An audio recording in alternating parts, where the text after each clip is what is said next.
So hello বন্ধুরা, আমি বাঙালি tedder চলে এসেছি আরও একটা নতুন ভিডিও নিয়ে এবং তোমাদের সবাইকে আমাদের এই ইটিএফ জানিতে স্বাগত। তো যেমন কিনা তোমরা দেখতে পেয়েছো যে আমি প্রায় 3 দিন ধরে কোনো রকম ভিডিও তোমাদের জন্য বানাইনি, এবং সেটা কারণ হচ্ছে যে আমি নিজে এবং মার্কেটও নিজে কোন দিকে যাবে সেটা বুঝতে পারছে না। প্রায় তুমি 7-8 দিনে যদি ডেটা উঠিয়ে দেখো তাহলে দেখতে পাবে যে মার্কেট পুরো সাইডওয়েজ ভাবে ছিল এবং মার্কেটে কোনো রকম মুভমেন্ট ওপরের দিকে বা নিচের দিকে হয়নি। ঠিক আছে, যদি আমি এখানে 5 ডেজের চার্টটা তোমাদেরকে দেখাই তাহলে তোমরা ক্লিয়ারলি দেখতে পাচ্ছ যে মার্কেট 5 দিন আগে 24,200 ছিল এবং আজকে মার্কেট রয়েছে 24,143, মানে মার্কেট 0.32% ডাউন হয়েছে পুরো 5 দিনে। ঠিক আছে, তার মাঝে ওপর নিচ করেছে, কিন্তু মার্কেটে ওভারঅল যদি তুমি কন্ডিশন দেখো তাহলে হচ্ছে সাইডওয়েজ। ঠিক আছে, এবং এই জিনিসটা প্রায় 7-8 দিন ধরে চলে থাকছে। ঠিক আছে, যার জন্যই মার্কেটে প্রেজেন্ট মুভমেন্ট কি হওয়া উচিত, মানে মার্কেট কোন দিকে যাবে, ওপর দিকে না নিচের দিকে, সেটা মার্কেট নিজেই বুঝতে পারছে না। ঠিক আছে, এবং এত বড় একটা গ্যাপ ডাউন হওয়ার পর মার্কেট এখন ফুল সাইডওয়েজ ভাবে রয়েছে। এবং সকালবেলা আমি তোমাদেরকে বলেও দিয়েছিলাম যে মার্কেট কালকের দিনে যেভাবে ওপেন হয়েছে আজকেও সেইভাবে ওপেন হবে। সেটা তোমরা ওয়ান ডে যদি চার্ট করি তাহলে তোমরা এখানে দেখতে পাচ্ছ যে প্রিভিয়াস ক্লোজের কাছেই কাছাকাছি জায়গাতে মার্কেট ওপেন হয়েছে এবং সেখানেই আজকেও প্রিভিয়াস ক্লোজ থেকে 4 পয়েন্ট ওপরে গিয়ে জাস্ট ক্লোজ হয়েছে। 24,000 নিফটি ফিফটি এখন চলছে, সেখানে মাত্র 4 পয়েন্ট ওপর দিয়ে গিয়ে মানে 0.02% আজকে মার্কেট ক্লোজ হয়েছে। ঠিক আছে, তো বুঝতে পারছো মার্কেট কতটা সাইডওয়েজ। ঠিক আছে, এবং এটার রিজন কি?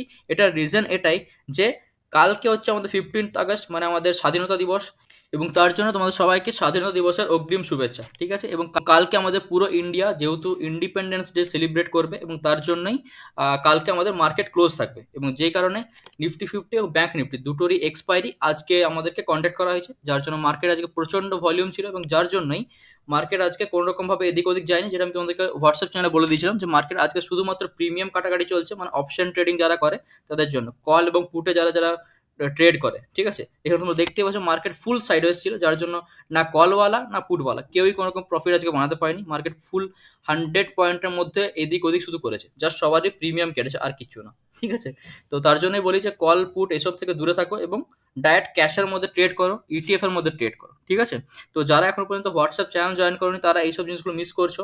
তো তারা প্লিজ হোয়াটসঅ্যাপ চ্যানেলটা জয়েন করে যাও। হোয়াটসঅ্যাপ চ্যানেলের লিঙ্ক তোমাদেরকে ডেসক্রিপশন দিয়ে দিয়েছি, এবং একই সাথে টেলিগ্রাম গ্রুপে জয়েন হতে ভুলবে না, কারণ টেলিগ্রাম গ্রুপে তোমরা নিজেদের কোয়েশ্চেন নিজেদের মন্তব্য রাখতে পারো এবং সেখানে আরও অনেক হেল্পফুল লোক আছে যারা তোমাদের সেই কোয়েশ্চেনে অ্যান্সার দেবে, এবং আমিও রয়েছি সেখানে। তোমাদের কোনো রকম কোয়েশ্চেন হলে সেটা তোমরা আমাকে করতে পারো, আমি তোমাদেরকে অ্যান্সার দেবো। ঠিক আছে, তো তার জন্য টেলিগ্রাম চ্যানেল এবং হোয়াটসঅ্যাপ চ্যানেল দুটো জয়েন করে যাও। একই সাথে আমাদের ইউটিউব চ্যানেলটা সাবস্ক্রাইব করে বেল আইকনে ক্লিক করতে ভুলবে না, কারণ এখানে তোমরা নিয়মিত ইটিএফ রিলেটেড ভিডিওস পেতে থাকবে। ঠিক আছে, তো চলো আজকে ক্যাশ মার্কেটে আমাদের ইটিএফ এর কি কি অ্যাক্টিভিটি হয়েছে, মানে আমাদের এফআইএস এবং ডিএস কি সব অ্যাক্টিভিটি করেছে সেটা একবার দেখে নিই। ঠিক আছে, তো এখানে আমি চলে এসেছি ক্যাশ মার্কেটের এনএসসি ডেটাতে, এবং এখানে তোমরা দেখতে পাচ্ছ যে 14 আগস্ট 2024 এবং ডিআইএস কি করেছে। ডিআইএস আজকে প্রায় 2,236 কোটি টাকার বাই করেছে। এখানে তোমরা দেখতে পাচ্ছ 2,236 কোটি টাকা ডিআইএস আজকে ক্যাশ মার্কেটে বাই করেছে। সেইখানেই এফআইএস কি করেছে, এফআইএস 14 আগস্টে 2,595 কোটি টাকা সেল করেছে। মানে ওভারঅল যদি দেখো তাহলে ক্যাশ মার্কেটে টাকা ঠিকঠাক ভাবে লাগেনি। ঠিক আছে, এখানে 2,595 কোটি টাকা সেল হয়েছে, যেখানে 2,236 কোটি টাকা বাই হয়েছে। ঠিক আছে, মানে প্রায় 300 কোটি টাকার মতো আজকে মার্কেট থেকে টাকা বেরিয়ে এসছে। ঠিক আছে, এটা থেকে আমি কি বুঝতে পারছি? এটা থেকে বুঝতে পারছি যে ইন্ডিয়ান যেসব মিউচুয়াল ফান্ড কোম্পানিগুলো আছে তারা মার্কেটে যতটা টাকা লাগাচ্ছে তার থেকে বেশি এফআইএস, মানে আমাদের ফরেন যে মিউচুয়াল ফান্ড কোম্পানিগুলো, তারা মার্কেট থেকে টাকা বার করে নিচ্ছে। ঠিক আছে, যার কারণে মার্কেটের কোনো রকম ক্যাশ যে মুভমেন্টাম সেটা ঠিকঠাক হচ্ছে না।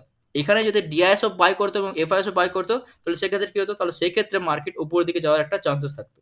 ঠিক আছে, যেহেতু এখানে ক্যাশ মার্কেটে কোনো রকম না ডিআইএস হয় ডিআইএস টাকা দিচ্ছে তো এফআইএস টাকা বার করে নিচ্ছে, বা এফআইএস টাকা দিচ্ছে তো ডিআইএস টাকা বার করে নিচ্ছে। এই সব কাজগুলো হচ্ছে যার কারণে মার্কেট ফুল সাইডওয়েজ ভাবে থাকছে বেশ কয়েকদিন ধরে। ঠিক আছে, তো এটা হচ্ছে রিজন যেটার কারণে মার্কেট সাইডওয়েজ আছে। ঠিক আছে, এছাড়াও যে বাকি রিজনগুলো হচ্ছে সেগুলো কি, সেগুলো হচ্ছে আমাদের এফআইএস ডিআইএস প্রো এবং ক্লায়েন্টের অ্যাক্টিভিটি, মানে কোন জায়গায় অ্যাক্টিভিটি, ফিউচার মার্কেট অ্যাক্টিভিটি। ঠিক আছে, ফিউচার ইন্ডেক্সে অ্যাক্টিভিটি। তো ফিউচার ইন্ডেক্সে যে চার্টটা সেটা এখনো পর্যন্ত এনএসির মধ্যে আপলোড হয়নি, যার জন্য আমি তোমাদেরকে ফিউচার ইন্ডেক্সের চার্টটা তোমাদের দেখাতে পারছি না, যেটা তোমাদেরকে আমি এক্সেল চার্টে দেখাই। ঠিক আছে, তো এই ডেটাটা আপডেট হলে আমি তোমাদেরকে হোয়াটসঅ্যাপ চ্যানেলে আপডেট দিয়ে দেবো। তো তার জন্য হোয়াটসঅ্যাপ চ্যানেলটা জয়েন করে যাও। এটা মোটামুটি 8টা নাগাদ হয়তো আপডেট হবে, তো সেই টাইমে আমি তোমাদেরকে আপডেট দিয়ে দেবো। ঠিক আছে, হোয়াটসঅ্যাপ চ্যানেলে। এবার আমি তোমাদেরকে নিয়ে যাই আমাদের চার্টে, মানে আমাদের ইটিএফ এর চার্টে, এবং সেখানে দেখি যে কোন কোন ইটিএফ গুলো আমরা নেক্সট ডেতে মানে আমাদের ফ্রাইডের দিন বাই করতে পারি। ঠিক আছে, তো সবচেয়ে প্রথমে হচ্ছে আমাদের নিফটি 20। তো দেখো আমি তোমাদেরকে একটা নিয়ম বলে দিচ্ছি, ঠিক আছে, যে এখন এই টাইমে যেহেতু মার্কেট কোন দিকে যাচ্ছে বুঝতে পারছি না, তার জন্য আমি তোমাদেরকে একটা নিয়ম বলে দিচ্ছি, সেটা হচ্ছে কি ইএমএ নিয়ম, ঠিক আছে, ইএমএ মানে এক্সপোনেনশিয়াল মুভিং অ্যাভারেজ, ঠিক আছে। তো এই ডিসিপ্লিনটা তোমরা যদি ফলো করো, তাহলে তোমরা দেখবে যে মার্কেট ডাউনে গেল বা সাইডওয়েজে গেল তোমাদের কোনো ফারাক পড়ছে না, ঠিক আছে। তাহলে কি করবে, সেই টাইমে তোমরা এই যে 10 ডেজ, 20 ডেজ, 50 ডেজ, 100 ডেজ যে ইএমএ গুলো, সেই ইএমএ গুলো তোমরা তোমাদের চার্টে লাগিয়ে নেবে। কি করে লাগাতে হয় সেটা আমি অলরেডি তোমাদেরকে বলে দিয়েছি, তাও আরেকবার আমি তোমাদেরকে বলে দিচ্ছি, ঠিক আছে। কি করবে, ইন্ডিকেটারে আসবে। আচ্ছা, সবচেয়ে প্রথমে তোমরা এই যে ডে যেটা সিলেক্ট আছে না, এটাকে ডি তে সিলেক্ট করবে, মানে 1 ডে তে, ঠিক আছে। এখানে দেখতে পাচ্ছ 1 ডে তে সিলেক্ট করা আছে। এরপর ইন্ডিকেটারে গিয়ে সার্চ করবে ইএমএ স্ল্যাশ এসএমএ, ঠিক আছে। এখানে মাল্টিপল ইএমএ এসএমএ লেগে গেছে, এই ইয়েটাকে ক্লিক করে নেবে, মাল্টিপল ইএমএ এসএমএ, ঠিক আছে। এটা ক্লিক করার সাথে সাথে দেখবে তোমাদের যে চার্টে এই মাল্টিপল ইএমএ এবং এসএমএটা লেগে গেছে, ঠিক আছে। দাঁড়া, এটাকে আমি আগের যেটা রয়েছে আমার অলরেডি, সেটাকে আমি ক্লোজ করি, তাহলে দেখতে আরো সুবিধা হবে। তো এটা হচ্ছে আমাদের ইএমএ এসএমএ, ঠিক আছে। এইটাতে এই সেটিংয়ে ক্লিক করে এর যে স্টাইলগুলো আছে, মানে এই যে কালারগুলো আছে, কালারগুলো তোমরা চাইলে নিজেরা সিলেক্ট করতে পারো, ঠিক আছে। সিলেক্ট করে এখানে কালারগুলো চেঞ্জ করতে পারো। যেমন ধরুন এটাকে আমি যদি ব্ল্যাক করতে চাই, তাহলে ব্ল্যাকে রাখতে পারি, ঠিক আছে। এখানে গিয়ে এটাকে আরো হাইলাইট করতে পারি এমনি করে, দেখতে পাচ্ছ এখানে কালারটা কম বেশি হচ্ছে, ঠিক আছে। এভাবে আমরা চেঞ্জ করতে পারি, ঠিক আছে। আর ইনপুটে গিয়ে এই যে 21, 50, 89 এগুলো যেগুলো আছে, এগুলোকে সবগুলো কি করবে, 10, 20 এমনি করে চেঞ্জ করবে, ঠিক আছে। 10, 20, 50, 100 এরকম করে চেঞ্জ করবে, ঠিক আছে। তো এটা যদি চেঞ্জ করো তাহলে এটা কীরকম দেখতে হবে তোমাদেরকে একবার দেখিয়ে দিই। তো এটা যদি তোমরা চেঞ্জ করো তাহলে দেখবে অলরেডি আমি একটা লাগিয়ে রেখেছি, এবং সেটা সেটিংটা তোমাদেরকে দেখাচ্ছি, তাহলে আরও বুঝতে সুবিধা হবে, ঠিক আছে। তো এটা আমি ডিলিট করে দিলাম। এটা আমার অলরেডি আগে থেকে লাগানো আছে, এবং এটা সেটিংয়ে গেলে তোমরা দেখতে পাবে যে এটার স্টাইলটা আমি পুরো সবগুলো হার্ড কালার করে দিয়েছি, মানে ডিপ কালার করে দিয়েছি, ঠিক আছে। আর ইনপুট যেটা রয়েছে, ইনপুটে 10, 20, 50, 100, 150, 200, 250 এবং 300, ঠিক আছে, এত দূর পর্যন্ত রেখেছি। তোমরা চাইলে 250 পর্যন্ত রাখতে পারো, ঠিক আছে। ওইখানে গিয়ে পরে এটা করার পর এটাকে তোমরা স্টাইলে গিয়ে শুধুমাত্র এই ইএমএ গুলোকে সিলেক্ট করবে, এসএমএ যেগুলো লেখা আছে ওগুলোকে সিলেক্ট করার দরকার নেই, ঠিক আছে। দেখতে পাচ্ছ এখানে এসএমএ গুলোকে আমি সিলেক্ট করিনি, ঠিক আছে। ইনপুটসে গিয়ে 10, 20, 50 এই যে নাম্বারটা লেখা আছে, এই নাম্বারগুলো দেবে, এখানে নোট করে নাও। আর স্টাইলে গিয়ে এই কালারগুলোকে তোমরা একটু ডিপ করে নেবে, ঠিক আছে, দিয়ে এখানে ওকে করে নেবে, ঠিক আছে। তো এখানে তোমার যে পুরো ইএমএ লেগে গেছে, ঠিক আছে। এবার ইএমএ লাগার পর এখানে আমি বললাম অলরেডি তোমরা তোমাদের যে ডে সিলেক্ট আছে সেটাকে 1 ডেতে সিলেক্ট করবে, ঠিক আছে। আর যারা এখন পর্যন্ত ক্যান্ডেলটা দেখলাম, অনেকের ক্যান্ডেল এই ক্যান্ডেলসে সিলেক্ট করা নেই, অনেকে বার সিলেক্ট করে রেখেছে, তো এটা ক্যান্ডেল সিলেক্ট করে নাও, দেখতে সুবিধা হয়, ঠিক আছে। তো এটা সিলেক্ট করে নেওয়ার পর কি করবে, প্রত্যেকটা টাইমে যখনই আমাদের ক্যান্ডেলগুলো বা আমাদের মার্কেটের যে প্রাইস এই যে ইএম এর কাছাকাছি আসবে, মানে এই যে এইটা দেখতে পাচ্ছ, এর প্রথমটা হচ্ছে 10, এটা হচ্ছে 20, আর এই যে পার্পল কালারটা হচ্ছে এটা হচ্ছে 50 ইএমএ, ঠিক আছে। প্রথমটা হচ্ছে 10, 20, 50 ইএমএ। তো মার্কেট যদি কালকে 50 ইএম এর কাছাকাছি আসে, তাহলে সেই টাইমে একটা বাইং অপরচুনিটি আমাদের হবে, বুঝতে পারলে, সেই টাইমে আমরা বাই করবো, বোঝা গেল। সিমিলারলি ভাবে যদি অন্য কোনো আমি ইটিএফ দেখি, ধরে নাও জুনিয়র বিচ দেখছি, ঠিক আছে। তো জুনিয়র বিচ যেমন আমাদের আজকে 50 এম এর কাছাকাছি ছিল, দেখতে পাচ্ছি এই জায়গাটাতে এই ক্যান্ডেলটা একটু টাচ করেছে। তো সেই টাইমে যদি আমরা বাই করতাম তাহলে একটা বাইয়ের একটা অপরচুনিটি ছিল, ঠিক আছে। এইভাবে তোমরা বাই করতে পারো, ঠিক আছে।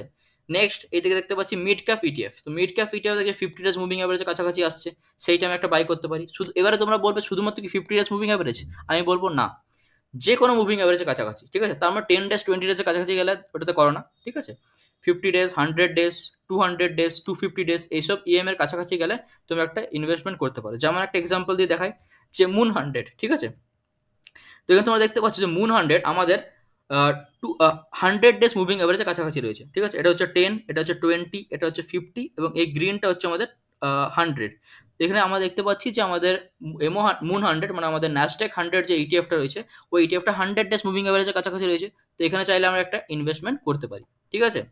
সিমিলারলি ভাবে অন্য ইটিএফগুলো যদি দেখি, দেখো এই যেমন প্রাইভেট ব্যাংক ইটিএফ, ঠিক আছে। প্রাইভেট ব্যাংক ইটিএফ কি করেছে, প্রাইভেট ব্যাংক ইটিএফও 100 ডেজ যে ইএমএ সেটা কাছাকাছি আছে। তো এখানেও আমরা একটা ইনভেস্টমেন্ট করতে পারি। এবং private bank ETF, PSU bank ETF এবং আমাদের ব্যাংক বিস, এই যে তিনটে ব্যাংক ইটিএফ রয়েছে 100 ডেজ এবং 150 ডেজ, মানে এই পিএসইউ ব্যাংক যদি দেখো তাহলে পিএসইউ ব্যাংক 150 ডেজ মুভিং অ্যাভারেজের কাছাকাছি রয়েছে। তো এই জায়গাগুলোতে আমরা ইনভেস্টমেন্ট একটা একটা করে করতে পারি, বুঝতে পারলে। তো এইভাবেই তোমরা প্রত্যেকটা ইএম এর কাছাকাছি যখন আসছে সেই টাইমে একটা ইনভেস্টমেন্ট তোমরা করতে পারো। তারপরে কি হবে, তারপরে তোমরা নিজেদের মধ্যে একটা শান্তি ভাব পাবে যে হ্যাঁ আমরা একটা ইএমআই যখন রয়েছে মানে একটা অ্যাভারেজের কাছাকাছি যখন মার্কেট এসছে সেই টাইমে আমরা ইনভেস্টমেন্ট করেছি, ঠিক আছে? তার ফলে কি হবে? তার ফলে তোমাদের মধ্যে এই ভাবটা থাকবে না যে আমি মার্কেটের ডাউনটাকে মিস করে যাচ্ছি না তো, ঠিক আছে? কারণ দেখো, কারণ প্রত্যেকবার যখন এই ইএমআই এর কাছাকাছি আসে তখন মার্কেট একবার হোল্ড করে, দেখতে পাচ্ছ? এই 150 কাছাকাছি এসছে তখন একবার হোল্ড করেছে। তো এই টাইমে তুমি ইনভেস্টমেন্ট করছো, তাহলে আবার যদি এটা থেকে উপরে চলে যায় তাহলে তোমার টেনশন থাকবে না, বুঝতে পারলে? সিমিলারলি যদি আমি অন্য ইটিএফ গুলো দেখি, যেমন ধরো আইটিবিস, ঠিক আছে? তো আইটিবিস দেখতে পাচ্ছ যে আইটিবিস জাস্ট এই 20 ডেজ মুভিং অ্যাভারেজকে টাচ করে উপরের দিকে যাচ্ছে, ঠিক আছে? তো আমি বললাম যে 20 ডেজ মুভিং অ্যাভারেজের কাছাকাছি থাকলে তুমি বাই করতে পারো, নাও করতে পারো, ঠিক আছে? কারণ আইটিবিস যেটা রয়েছে অলরেডি অনেক নিচ থেকে উপরের দিকে এসছে, ঠিক আছে? তো সেক্ষেত্রে 20 ডেজটাও একটা ভাইটাল পয়েন্ট হয়ে যাচ্ছে। তো তোমরা চাইলে এখানে ইনভেস্টমেন্ট করতে পারো, ঠিক আছে? যদি তোমার অলরেডি কোনো ইনভেস্টমেন্ট অলরেডি এই আইটি ইটিএফে নেই, ঠিক আছে, তাহলে করতে পারো। তা নাহলে তোমরা এটাকে ছাড়তে পারো, ঠিক আছে?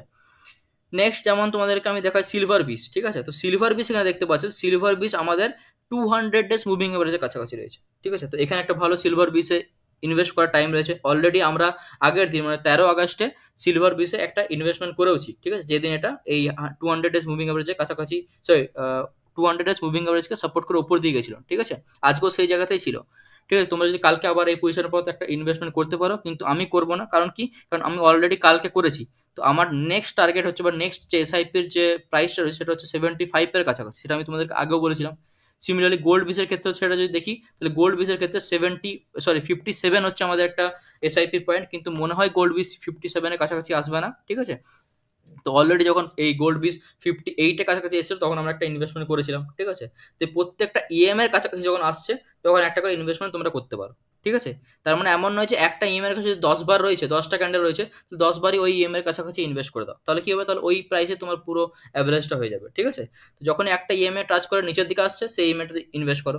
আবার যখন টাচ করে নিচের ইএমআই এর কাছে আসছে তখন একবার ইনভেস্ট করো। এভাবে প্রত্যেকটা ইএমআই ডাউনে গেলে ইনভেস্ট করতে পারো, ঠিক আছে?